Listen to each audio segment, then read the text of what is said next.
Spotlights on the patio, it's time to highlight all the different people we talk to on the mic. Different variations and facets of life. Kicking it with Kim, she about to take us on a ride. Your favorite podcast, you can tune in worldwide. Close your mouth and just open up your mind. Listen with your heart, you never know what you'll find. The conversations we have is like gold mines. So pick up all the jewels, all the gems and the tools. Nothing's off limits, we don't follow the rules. More like dialogue, more than an interview. About to break the internet, Kim will keep you in the loop. The spotlights on the patio, it's time to highlight all the different people we talk to on the mic. Different variations and facets of life. Kicking it with Kim, yeah, she about to take us on a ride.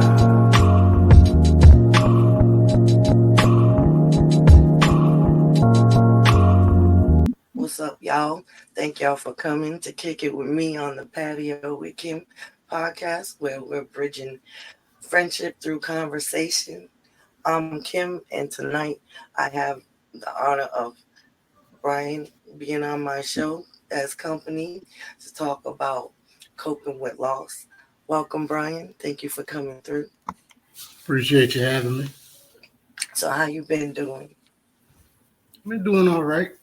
Like I said, just this new single dad thing going on, but taking a day at a time. And I ain't gonna lie, it's a little fun having a little man running, give me some life back. I get that. So, seeing, around this time of year, everybody's always talking about, the holidays and things that have happened over the holidays and stuff. And to me, it always correlates with missing somebody during those holidays. So, everybody has some type of loss. And I think talking about loss is really important. So I would like to know if you'd share, your special person with us today. Yeah, I do. I mean, like I said, I'll be 46 this year. And, I've lost family members, in the past and stuff like that. But I think the one that hits the most, and it's the most recent one, is my younger brother, Patrick. It's kind of unexpected, and it caught everybody off guard. But I'm sorry, go ahead. No, go ahead. I won't interrupt. Oh, no, it's all right. I was gonna ask you to let us know, a little bit about Patrick and how y'all were. Well, look at Patrick. He's my younger brother by, I want to say about, I'm born at 78, 85. I'm bad at math, so hold on. He's about 7 years younger than me, but he was the baby brother. I'm the oldest. Then you got my middle brother Earl or Willie, and then you got Patrick. Then you got my baby sister. But Patrick's always been like the baby, what I'm saying, out of the boys. And growing up, we did the older brother thing, tease him, mess with him, stuff like that. And, we had a little, the sibling rivalry and stuff like that, growing up. But we still always had each other's back as brothers, as family, and how we tease and stuff like that. But only family can do that. Anybody outside family do that, it's a problem. Like, nah, step off, man. You do it, you're not his brother. So go ahead. Mm-hmm. But as we got older, because like I said, me and my middle brother, we had left the house, joined the military and everything. So it was just my sister and my younger brother, Patrick. So they grew up together, kind of. So they got a history together as well. But as we was adults, I used to say, because my brother, man, Patrick was the type to be like, if you go do anything, like, that you don't want nobody to know, don't do it around him because he'll tell. He'll tell, man. He'll tell you he's not going to tell, but he'll tell. But like, I'm not getting in trouble. This yeah, you. that's how he was. He'll take the heat off of him and put it on us. You know what I'm saying? So now my nickname for him, I used to call him Channel 5 News, man. So man, get out of here, man. You can't do nothing around Patrick. I was a Patrick at one point. You were Patrick. Nah, but that's how he was, man. That's the dynamic of the relationship that we had. You know, it was understanding. But as we got older, you know, he went off, he joined the Navy and everything, and you know, tried to follow in everybody's footsteps. Everybody did the military thing, but my sister. But when we got older, we had our little, you know, differences and stuff like that. Not to really like, you know, get all into detail about it, but just to give a little general, you know, idea about my brother. Like I said, he did the Navy. He got out.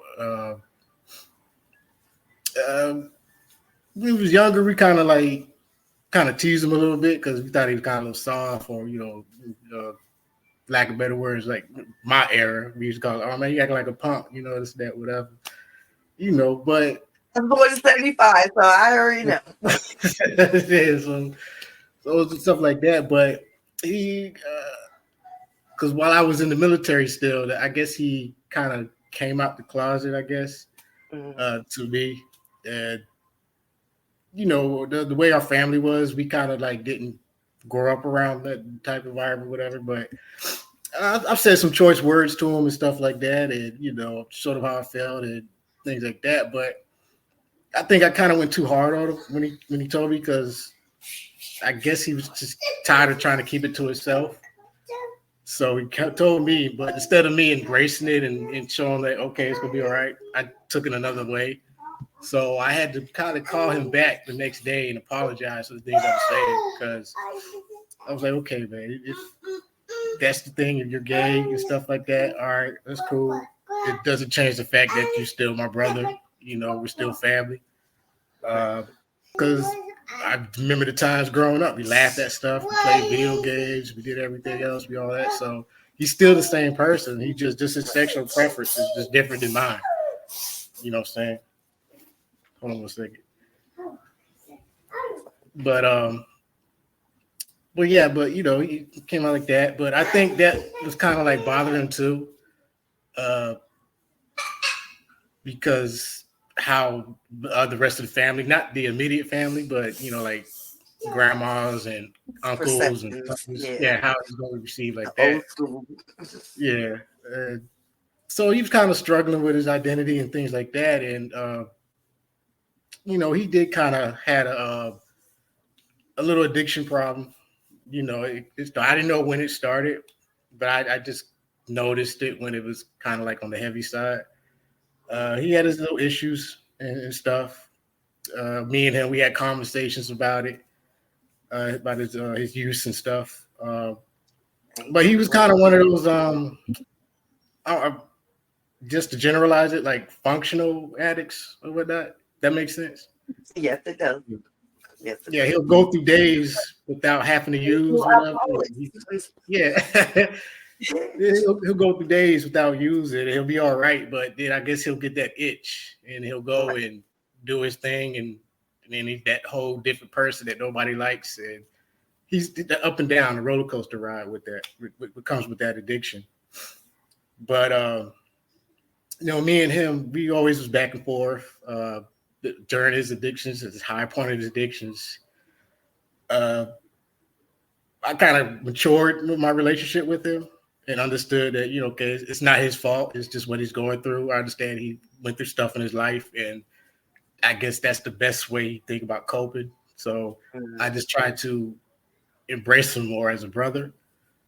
Because he's, like you say, he's my younger brother, and I didn't like what was happening to him, but I didn't like seeing the things that he was going through while he was on it. And it grew, but he got some pushback from him, you know, and I wasn't blaming him. I was blaming, you know, his addiction issues and stuff. Yeah. Right.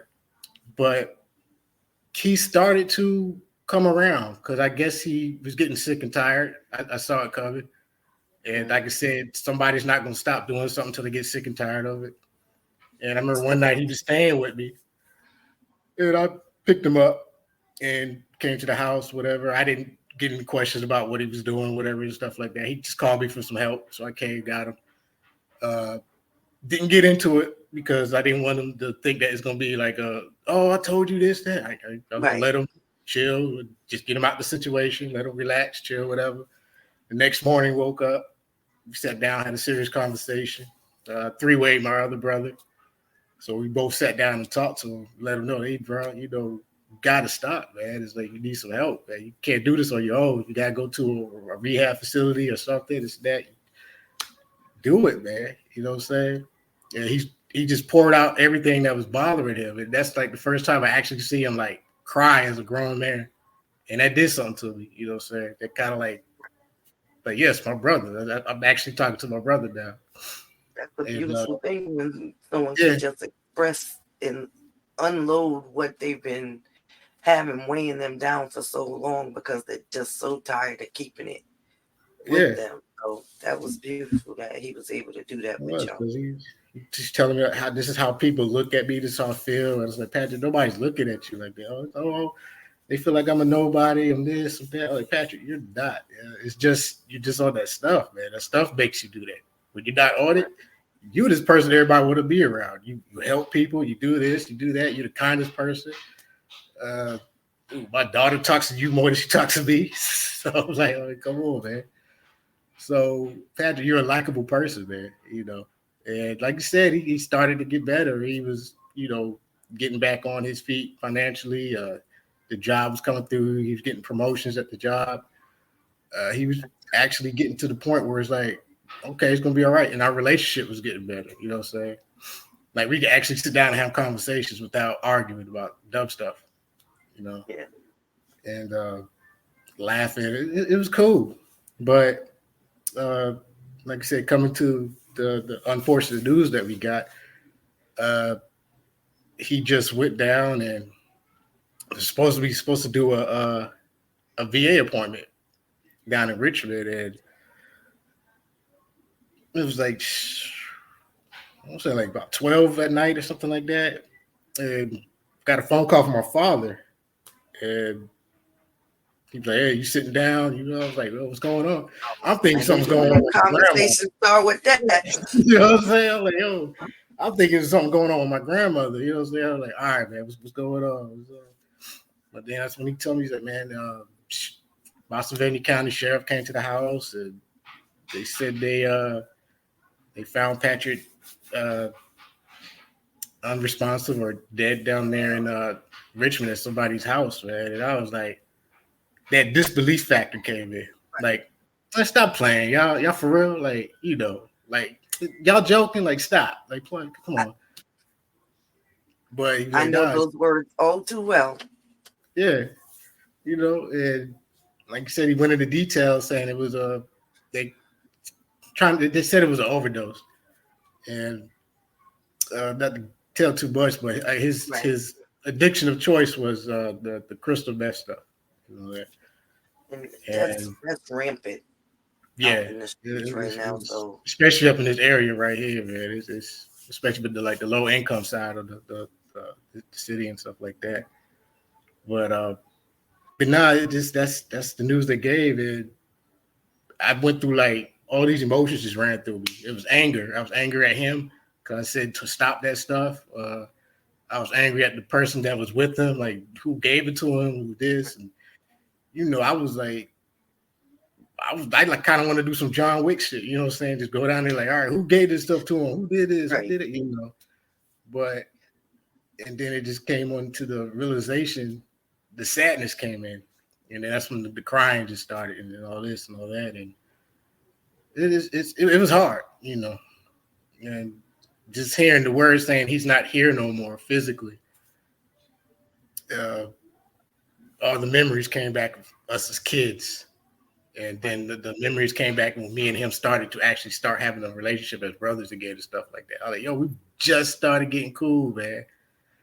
Like going on. And like I said, I'm a gamer and everything. I like Street Fighter. And the new Street Fighter came out. And me and him used to play online together. and it was straight, man. But yeah, I was devastated. Yeah. So, with your support system and what happened to find coping mechanisms, what were some of the things you ways as the days, months, weeks went by that you had to learn or are still learning how to um, bring into your life to keep you from not so much not feeling that sadness, because you're going to always have that sadness, but turning it into a light for you versus something that always brings you down? My mother, because she's the one that took it the hardest, because that's her son. Nobody wants their child to pass away before them. So yeah, with me and my brother, my sister, and my father, all going through the same thing. But like I said, my mother was the one that was feeling it the worst.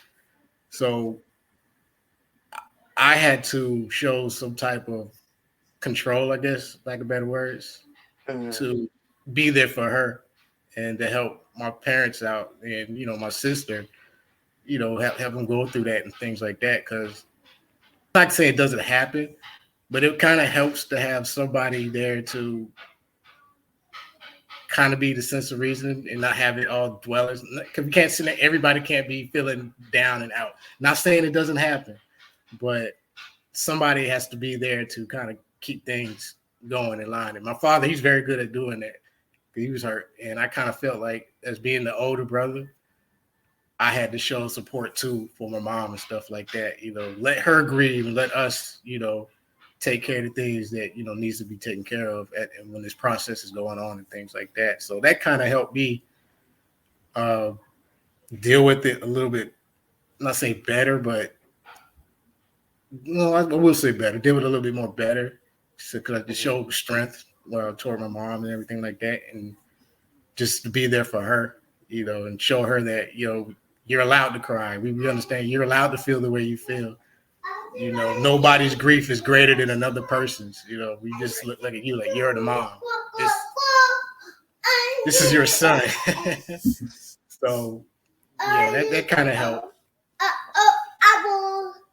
So how are you coping now? Let's go. Hold on a second. I want to keep talking over him real quick. Oh no, you're fine. I know how it is to have a little one around that needs your attention a little more. So it's all good.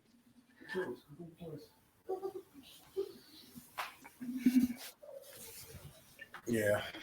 You say, how am I coping now? Yeah. I'm at the acceptance stage of it, I guess. The understanding that it is what it is, the logic of it, and everything like that. And I kind of use his situation to kind of like warn other people that kind of was going through what he was going through, to kind of show them that, hey, man, there's no good outcome if you keep continuing doing what you're doing, especially when it comes to addiction and drugs and stuff like that. There are other avenues you can. Do me a favor. You do me a favor.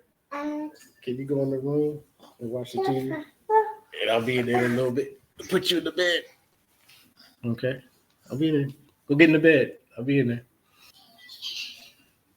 Oh, he's actually gonna do it. All right. But no, it's just to use his story to kind of help other people that's going through it, to try to see if I can prevent somebody else from going through something like that. You know what I'm saying? Yes.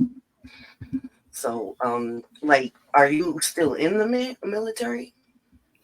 No, I did 6 years in the Marines. I did 4 years in the Air Force. I joined in '97 and I got out in 2007.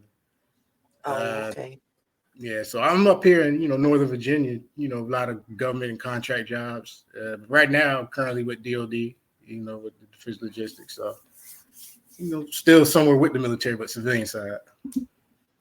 Do you get a chance to like mentor or talk to the troops, or maybe even some of the youth in your neighborhood about I guess like an outreach program where you could possibly honor your brother with going out and just sharing your story with the community and letting them know, hey, if you're going through this, or you have a family member that's going through this, you know, don't shut them out.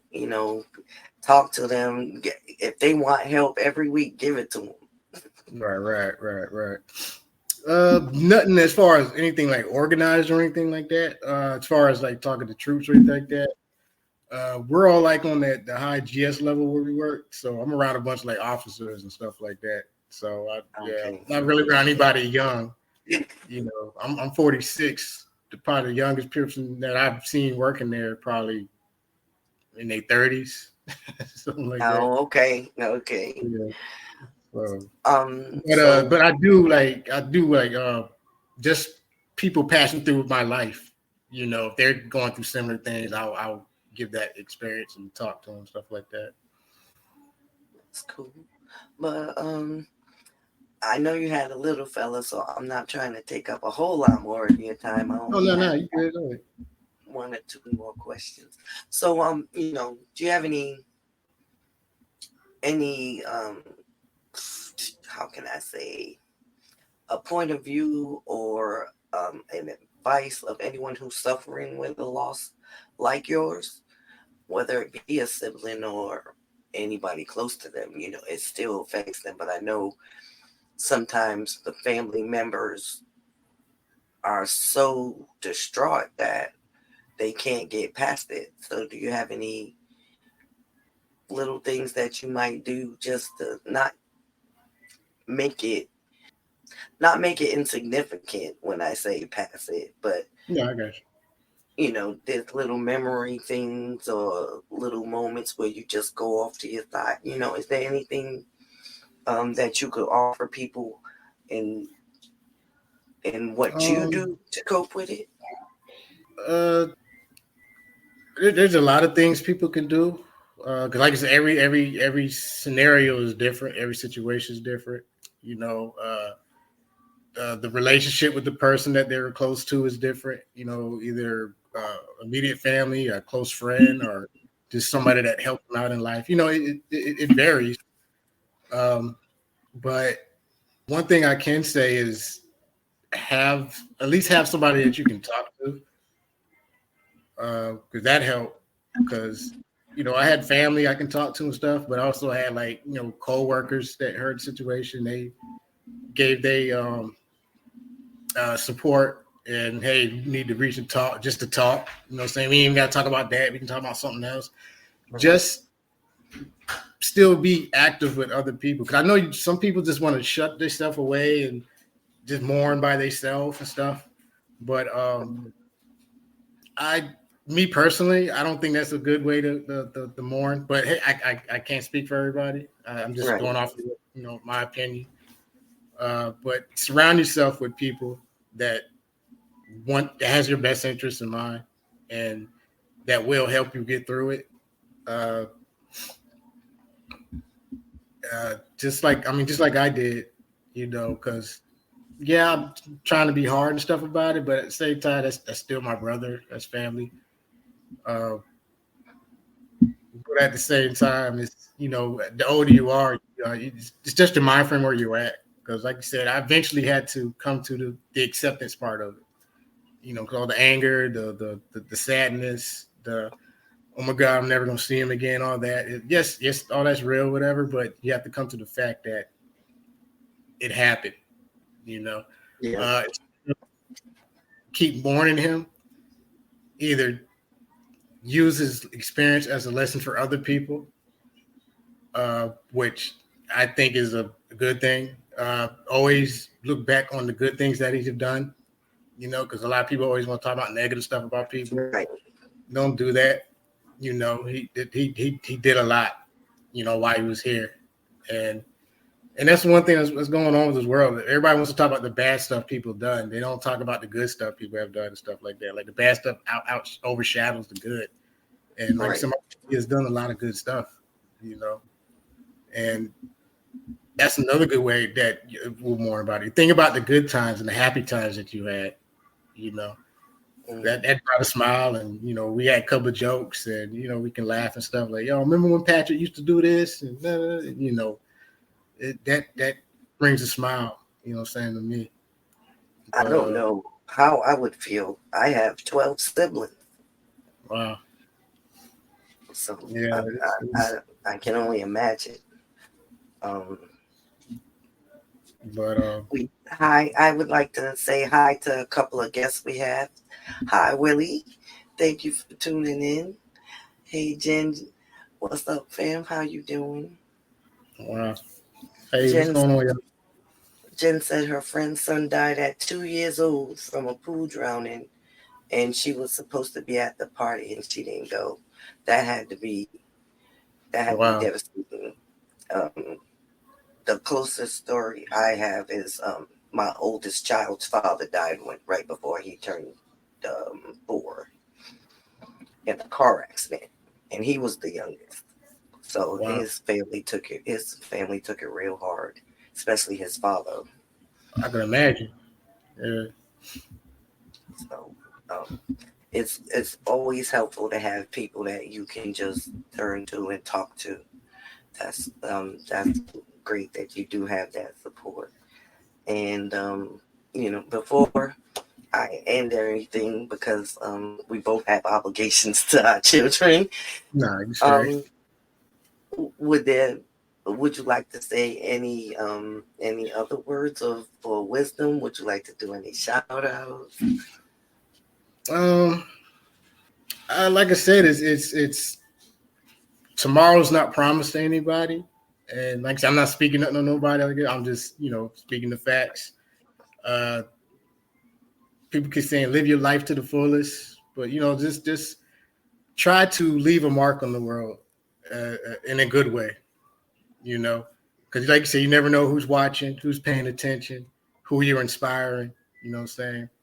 Because like I said, I'm the type of person I try to do stuff. Well, I don't try. I do things to help people because it's the right thing to do. It's not because, oh, look what I did. I did this. That's not me. You know what I'm saying? Because I know there was times where I needed help and you know stuff like that. So I tried to give back because Right. yeah, I've been through some stuff in life and I had the support systems and everything and it's just you try to just to give back and try to help as much as you can because like you said it's and the ones that are around you, you know, especially like family and stuff, you know, families fighting and this and that, whatever. Mm-hmm. I say y'all need to squash all that and to the best of your abilities, whatever's going on, stop it because the next day they could be gone. And then, you know, you're like, oh man, just last night I told him to go to hell and this and that, whatever. So Right. And now nah, you're just beating yourself yeah, up now you're all beating your yourself up, life. right? You know what I'm saying? So that's another reason why I'm glad me and my brother got our connection back like originally for Pat, because if we didn't, man, yeah, that would have tore me up. You know, I can so only imagine. cherish your loved ones when they're here, man, and tell them, hey, if you got to go out your way, just call somebody and say, hey, man, thinking about you, love you, or hey, dog, do that. You know what I'm saying? I say that. Well, okay, I'm gonna go ahead and shut this down. And all y'all, that's my time. Thank you, Brian, for coming and sharing your special loss with us and allowing us to get an idea of who Patrick is, who he was to you, and who he is still to the world, Right, because right. his memory's gonna always live on.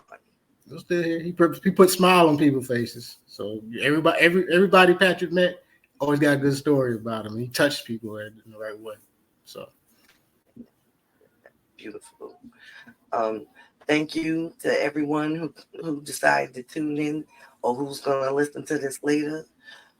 Thank you to everyone who's watching live right now. Make sure you go to the Patio with Kim podcast wherever you stream.